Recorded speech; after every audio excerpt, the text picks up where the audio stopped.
Assalamualaikum warahmatullahi wabarakatuh. Jumpa lagi Bunda dengan saya Bidan Yaya. Kali ini kita akan coba bahas mengenai program kehamilan pada pasangan yang menginginkan jenis kelamin tertentu pada bayinya. Yuk kita simak.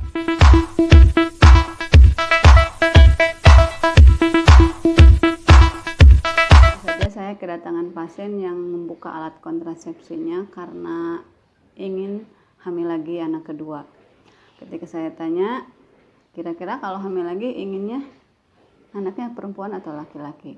Karena anak yang pertamanya laki-laki, tidak salah kalau bunda tersebut menjawab bahwa beliau menginginkan anak perempuan. Bunda yang sudah memiliki anak 1, 2 misalnya anak laki-laki, rasanya tidak berlebihan kalau menginginkan anak berikutnya adalah anak perempuan. Walaupun memang anak laki-laki dan perempuan sama saja. Apakah menginginkan jenis kelamin tertentu pada bayi kita bisa diusahakan? Insya Allah bisa. Walaupun memang Allah yang menentukan anak kita berikutnya laki-laki atau perempuan. Bagaimana jenis kelamin pada bayi bisa diupayakan pada program hamil berikutnya? Ceritanya seperti ini. Bahwa kita itu memiliki 23 kromosom. Salah satunya adalah kromosom seks. Kromosom seks pada wanita hanya memiliki kromosom X. Pada sel telur memiliki kromosom X. Sedangkan pada sel sperma memiliki 2 jenis kromosom, yaitu kromosom X dan kromosom Y. Ketika terjadi pembuahan sel telur oleh sel sperma, maka yang menentukan jenis kelamin laki-laki atau perempuan adalah kromosom dari laki-laki, yaitu apakah yang membuahinya kromosom Y atau kromosom X. Jika sel telur yang berkromosom X bertemu dengan sel sperma yang berkromosom X, maka jenis kelaminnya itu akan menjadi perempuan. Sedangkan jika sel telur yang berkromosom X bertemu dengan sel sperma yang berkromosom Y, maka nanti bayinya akan menjadi bayi laki-laki.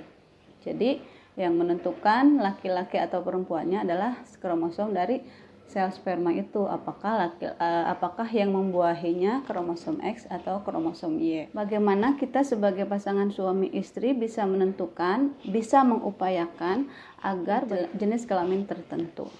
Kromosom X dan Y pada pria memiliki sifat yang berbeda. Kromosom Y memiliki sifat gerakannya cepat tapi tidak bisa bertahan lama.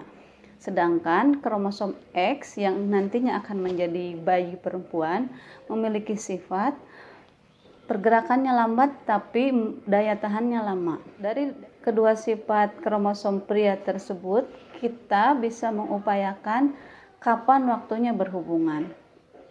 Sedangkan pada wanita, keluarnya sel telur itu hanya sekali dalam sebulan, yaitu ketika terjadinya ovulasi. Jadi kalau berhubungan tepat dengan masa ovulasi, kemungkinan yang akan segera mencapai sel telur adalah kromosom Y.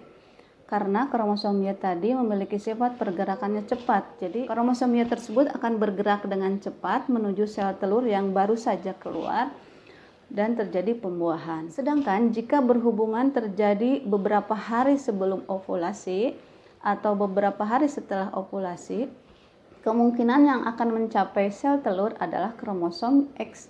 Karena kromosom Y sudah mencapai tuba tapi sel telurnya belum ada, maka kromosom Y tersebut akan mati. Nah, sedangkan kromosom X yang berjalan lambat akan mencapai tuba dengan lambat. Nah, ketika sel telur keluar, kromosom X masih ada dan akan membuahi sel telur. Jadi dari sifat pergerakan kromosom sel sperma tersebut, kita bisa mengidentifikasi bahwa yang akan menjadi anak laki-laki itu adalah kalau pembuahannya terjadi tepat di masa ovulasi, karena kromosom Y akan dengan cepat mencapai ke sel telur dan segera membuahi sel telur tersebut. Sedangkan jika berhubungan terjadi beberapa hari sebelum atau sesudah terjadinya ovulasi, maka yang akan menjadi maka jenis kelamin anak kita kemungkinan adalah perempuan. Oleh karena itu, salah satu metode alami untuk menentukan jenis kelamin pada bayi kita adalah berhubungan pada sebelum atau sesudah masa ovulasi. Memang kita tidak tahu kapan persisnya masa ovulasi tersebut, tapi bisa dilihat di video saya sebelumnya ada cara untuk melihat kapan terjadinya ovulasi tersebut. Oleh karena itu, bunda yang siklus haidnya teratur bisa cari tahu kapan ovulasinya terjadi. Kalau bunda menginginkan anak laki-laki, lakukan berhubungan tepat di masa ovulasi. Sedangkan jika bunda menginginkan anak perempuan, berhubungan dilakukan 2 hari sebelum terjadinya ovulasi atau setelah terjadinya ovulasi. Itu merupakan salah satu cara agar kita mengupayakan untuk memiliki bayi laki-laki atau perempuan. Memang bukan hanya itu upaya kita agar bayi kita berjenis kelamin tertentu. Ada banyak hal seperti posisi saat berhubungan, makanan yang dikonsumsi itu juga menentukan. Itu mungkin gambaran mengenai bagaimana kita bisa mengupayakan kehamilan dengan menginginkan jenis kelamin tertentu. Ke depan mudah-mudahan kita akan bahas lebih dalam lagi bagaimana agar kita memiliki misalnya ini anak perempuan lebih dalam lagi. Mudah-mudahan uraiannya bermanfaat dan bunda memiliki gambaran bagaimana jenis kelamin pada anak kita bisa diupayakan dengan cara-cara tertentu. Terima kasih atas perhatiannya. Jangan lupa untuk komen, like, share, dan subscribe. Semoga channel ini makin berkembang dan banyak yang memperoleh manfaat. Assalamualaikum warahmatullahi wabarakatuh.